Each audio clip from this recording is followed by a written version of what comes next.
Okay, are you ready? I'm ready. Okay, Welcome to welcome to the show, everyone. Nothing But Worry. Say it again. Nothing But Worry. That's the name of the show. Episode something or another. 35 or 6, I I think. have no idea. You're going to have to look it up before you post it. Yeah. Well, I'm trying to go into a more of a, just, relaxed, friendly thing amongst, a familial atmosphere where we don't have to introduce ourselves and go through all that rigmarole. Yeah. Okay. So anyway, What is it, Lance? what is what? I was giving your name. Oh, funny. Mildred. Thanks, Fred. I'd like to mention that I'm wearing pants that I bought at Walmart roughly 26 years ago, because I bought them when I first Wow. started working at the post office. 1998? Yeah. This is when the Walmart was across from the mall. Holy shit. And they're covered with paint, and I'm wearing a red t-shirt that is frayed around the collar. Oh, yeah.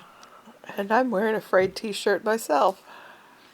And, the thing is, when your formative memories, unfortunately, are when you're a child, and they have little bearing on the way life is really going to turn out. Because when you're a kid, very rarely do clothes last more than a year, because you outgrow them.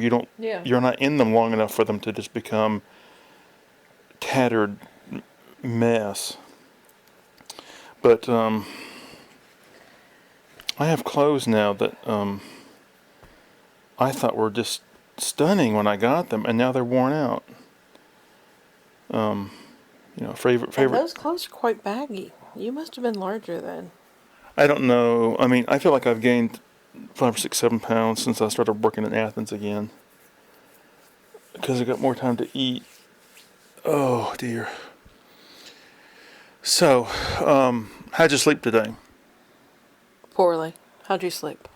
I slept okay. I feel like I could have slept another hour, but my body's programmed to wake up, and there's no going back.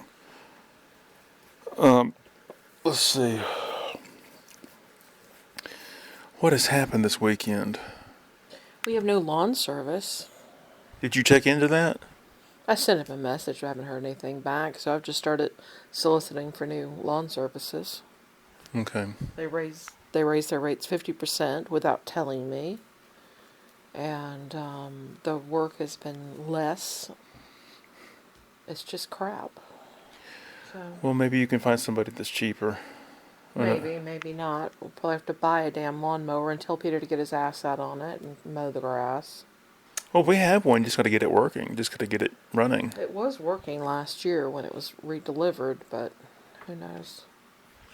Yeah, that's probably a good idea is to go out there and crank it up. The problem is it was 104 degrees when Peter got in his car today.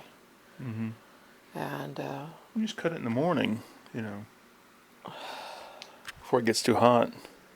it's 80 degrees in the morning. Oh, there's always a way around these things. Yes, there is. Just like there's always a way to object to. Well, we went this morning for blood work, and that's pretty much the only getting out and about this weekend we've done. Next weekend, I'm going to see if that antique store out there near Bishop is open, because I want to see if they have any old photographs for sale. We drove. There's a street. For those of you who were interested in looking it up, there's a street in Athens called King Street, and it's just a charming little street full of, beautiful little houses. I think too many people who aspire to having something in life think that the way to go is the mega mansion, when it's actually better to find a nice little neighborhood an established neighborhood of houses that are, at this point, 100 years old, easily. Those houses some of those have got to be 1920s, right? A lot of them are post-war also. It's a mix over in that area. But I've always wanted to live in a little neighborhood like that, where there's a sidewalk you can walk up and down and wave at the neighbors in the morning. And It's near Cobham District, and that's a lot of Victorian homes. Reed lives on the edge of Cobham District, and her neighborhood is fabulous. yeah, the houses within a block of, The house right next door to hers, well, actually two over, is now for sale, and it's beautiful.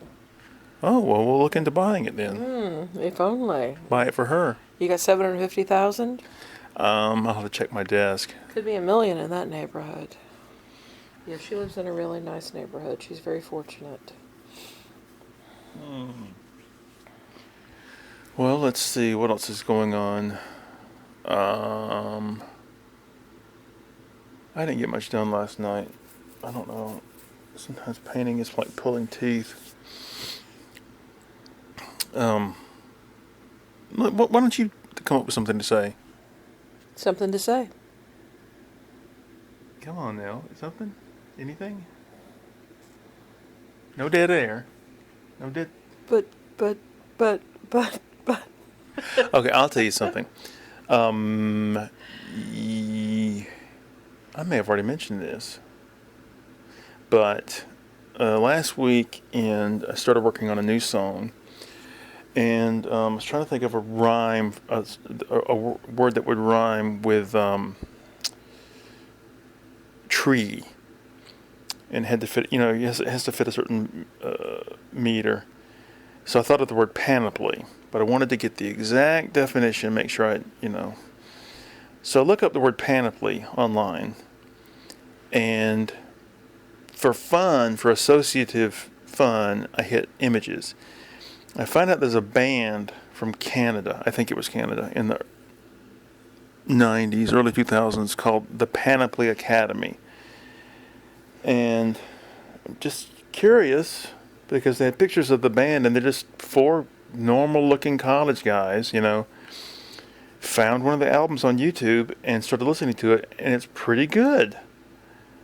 If I had $20, I'd order it from Amazon, because there's still copies circulating. You have $20. $20? No, I don't. Yeah, you do.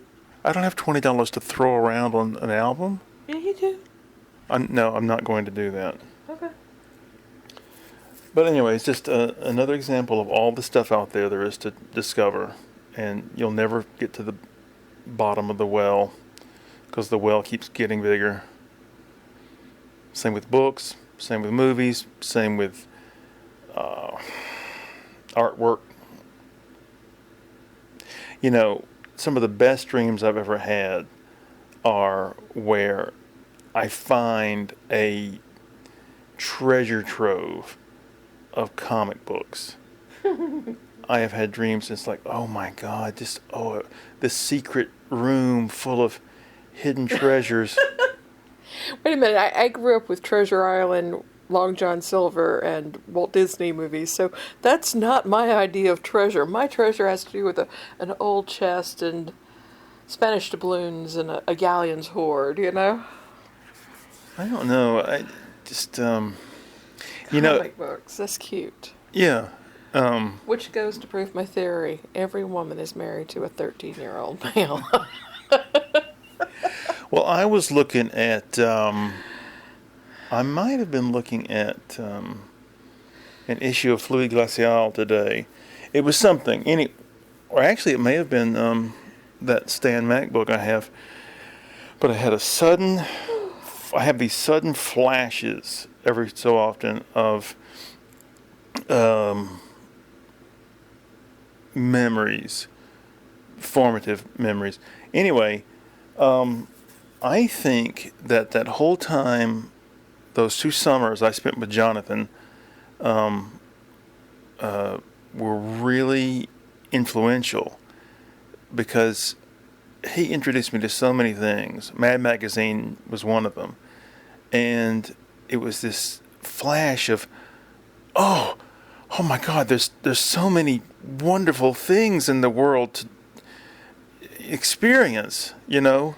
That's weird that you mentioned Jonathan. Jonathan's another one of those points at which you and I intersected. Yeah. Because in high school, I went out with Jonathan. I thought it was college And you went with. And then in college, I ran into him again and had him over to talk. He was on his way to Japan to teach English. He came in wearing like a jazz beret. Was talking about jazz and stuff. And it's really funny that you and I have... It isn't just a When Harry Met Sally thing for us, because we do have that situation where we keep meeting each other again over the years, but we also have all these people that we have in common over the years, like you having dated a friend of mine, and me having a friend who was your roommate slash neighbor for a while. And Well, not only that, but what? you knew some people who either dated or were interested in this girl that I had dated a long time ago. Remember? I used to go out. I used to be serious with this girl named Rhonda, and you knew people who yeah. were interested in her who had I met her. dated a guy, went out on a date with a guy who dated her for a while. And Well, I think in a small college Jeff town. dated her for a while, and I was dating Jeff before I dated you. And the other guy was Andy, and then Mike, her brother, was a downtown presence, and he knew people that I knew, and it's just weird. Well, that's what I was going to say. In a small college town, We weren't that the small interest. of a town even then. Well, no, but I mean, the interesting people tend to make connections, and then there's a broader web of connections. Oh, you know so and so. Well, he knows so and so. Yeah. But yeah, my dad was the postmaster of Farmington for 2 years, maybe 3, and Jonathan lived next door to the post office, and he would come in every so often. And I remember my dad coming home from work one day and said, "I met a boy in Farmington that I think you would really get along with," and he took me to work with him the next day, and I started hanging out with Jonathan the whole summer. I'd go to work with my dad every day, and I Go think over to Jonathan's and just hang out. yeah, and I think he got sick of me after a while, because I remember him telling me one time, very seriously, "You can't come over here every day," and it just about Tore you up, huh? you just feel like, oh, suddenly you realize that you don't mean as much to somebody else as you thought you did, or as much as they meant to you. Yeah. But I'd never heard of the Beatles, or Mad Magazine, or God, 2001: A Space Odyssey, what or a sad childhood you had. yeah, My God. you know, I could have wound up a barbecue eating fishing aficionado if I hadn't been exposed to a larger world. I see what you did there with fishing aficionado. Yeah, loyal Trump voting Republican Christian. Eh. Don't make me see you in that light. Regularly attending high school reunions at that crazy school. So with our lawn guy disappearing, I went onto the local community forum and said, "Can you recommend somebody?" And all of a sudden, within 5 minutes, I've got like a dozen recommendations. So these people are online, so I checked them out through their Facebook pages and such. And I'm automatically crisscrossing these people's names off the list because Trump supporter, God this, God be the glory, God. And then there were the squirrel killers. One guy had posted pictures of a couple dozen squirrels that he'd gone hunting for. And I was like, what the fuck? People just like killing shit.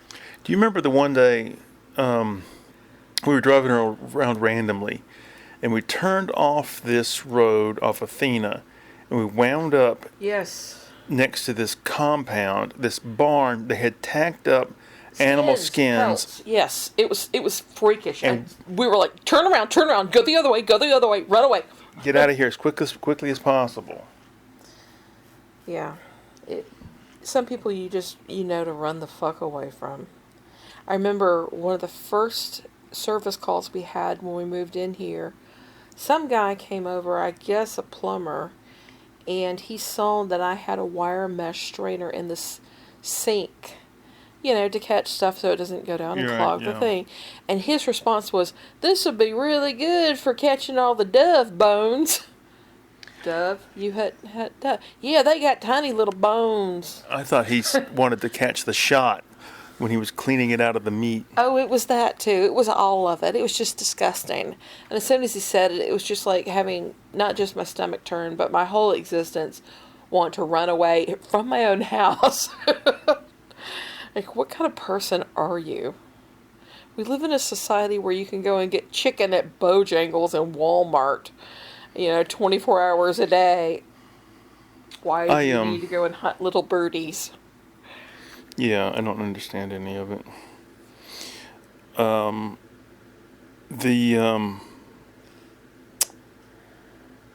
That's one of the reasons that I think that Woody Allen movies from a specific time period appeal to me, because they presented life in the 70s in New York, and it's, to me, it's not glamorous in the sense that some people think, if it, you know, like Hollywood A-list red carpet runway, but not that kind of glamorous, but glamorous in the sense of intelligent people to talk to, people who are interested in arts, and it's They have opportunities. There are dozens of different types of restaurants. Down here we've got Chinese restaurants, Thai, and Mexican. yeah. Yeah, and up there you've got everything you could possibly imagine for food. At one point he's walking into an exhibition. They're making fun of Van Gogh. But it's just like the everyday man walking in his everyday clothes to go see art, and it's just regular folks up there, different types of concerts. At one point, Sam Waterston's walking, was it Diane Weist around the city? Yeah. And they're just looking at different architectural styles in the city. There's so much to offer. Art galleries and museums and Yes, and it's at levels that is available to everyone. It doesn't have to be a black tie event. It doesn't have to be Yeah. a season ticket holder. No, you've got a gallery opening a couple times a week that you can go to within walking distance. And they may or may not have wine and finger food, and they most likely did not send out invitations except to 100 or so people. But it's open, you go and see it, you walk in and out, you go to 1,000 different bars and restaurants, and well, you know, in the park, yeah. in those films, there's always there's occasionally this tension presented that some woman in the film wants to go out to the country for the weekend, and to them the country is like some semi-rural place in upstate New York or you know, New England, and he's against it because to him that's just too rural. That's nothing compared to the rural down here. You know, rural down here is bugs and red mud and humidity and just People shooting at the windows in your car. One road over, there were a number of incidents a couple of years back where people were shooting and hitting cars, and there was nothing to be done because, oh, it's hunting season, them good old boys just going out and having some fun. It's scary around here. It's damn scary. The first year that we got a census worker come out, I was like, where are you going? Oh, we go everywhere. Okay, you need to be careful if you go 2 roads over off Grove Chapel, because you not only will your vehicle get stuck, you're going to get shot at. You're going to get threatened. yeah. One thing, it's Woody Allen's like ticks, you know, mosquitoes. No, there are bigger things out here to worry about. Yeah. I saw a fox the other day on the way to work. Yeah, we have got wild pigs up the road, and wild turkeys, raccoons, of course the suicidal squirrels. Those are the ones that run out in front of your car and you can't stop. What else do we have here? Armadillos. Oh, God. Coyotes. Yep. You didn't hear about armadillos until about 20 years ago in this area. And coyotes, They're I everywhere. hadn't heard anything about those in this area until 10, 15, 20 years ago.